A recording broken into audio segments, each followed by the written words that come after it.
I assume you've watched back the goal at least once. Yeah, I think maybe twice. Okay.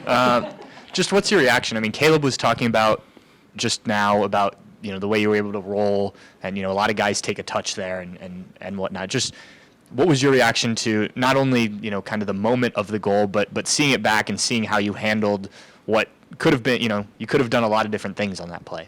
It's strange because I remember my thought. Watching the goal back from when Booba got the ball. I remember my thought process the whole time was, when I started on the right was, all right, Lucas is coming short. I'm gonna get inside. Didn't play the striker because I know with Lucas up there, someone's got to occupy the center backs to give him space. And I remember when he got it, and Saad pushed on higher at the right, that he took the fullback. And I remember thinking, I'm on here, into my feet, and I saw Darlington in there in the pocket.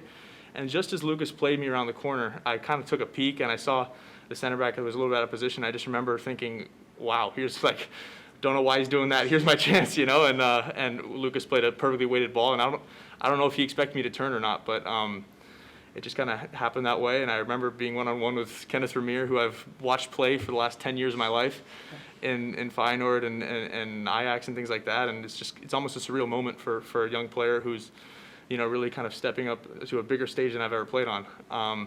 And it was surreal. And I just remember thinking, yeah, that's a goal before it even went in. And that's the kind of confidence, that's rare to have as a striker. When it's going in, it's a great feeling. And just, obviously in front of 25,000 in a big derby is an incredible feeling, incredible. And I asked you after the game about what's next for you. How do you move on from this? And now you've had a few days to kind of process everything. But there's an opportunity here for sure with guys out. And, Caleb even said, we've got to temper expectations, both you and Eric coming in. So kind of what's your mentality here going forward, not just maybe even this week, but these next few weeks, but before maybe Bradley gets fully fit and Giassi is back? What's going on in your head to kind of build on this from here? Just take it day by day and contribute in training. And obviously, whether I'm playing striker, winger, or right back or left back, it's doing your job and doing what you're asked to do and performing and winning and fighting and battling and just performing every day. You can't just I'm not the kind of player who can just show up on a Saturday and roll up and not train the whole week and laid out 2 goals and a 10 out of 10 performance. That's not the kind of player I am, and I'm fully aware of that. I'm a young guy who's got to earn every single minute and fight for every minute. So it's doing that every day. And yeah, great, I scored a goal, but for me that's not what I want my career to be. I don't want to be the guy who scored that 1 goal in the Hell Is Real derby and you're on one of those hey, back in this day in 2021, Miguel scored this goal. It's where is he now? He's serving fries at McDonald's. That's not what I want to be doing. So, you got to keep fighting every single day. You can't pat yourself on the back. The minute you do that, especially when you're young, you're out, and that's just not the kind of person I am. But you mentioned Lucas and your celebration had Lucas a part of it. We haven't talked much about just what it's like to play with him. So for you as a young player coming into this league, what's it like daily at training, getting to play with Lucas? What are you learning from him? What's your communication like? Is he helping you with different parts of your game? Just explain a little bit of that. Absolutely. People like Lucas and Darlington, they do things at training, and you have to stop and look twice. And when you watch training back, you go, did he just do that?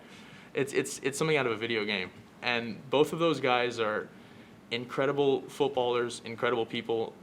They take you under the wing. They help you with little things that you don't think about out there. Because when you're a young guy, there's 1,000 things going through your head. Because you haven't done it at this level, and they've done everything. And you have to be able to listen to them and to learn from them. And those guys are incredible to learn from because they know so much and they're so willing to help. And what they do is they shoulder the responsibility when the chips are down. If you look at the first goal, Darlington just drives, from the halfway line, and he shoulders the burden of, hey, we're a man down, someone's got to make something happen. The ball pops out to Lucas, and he just does something ridiculous again.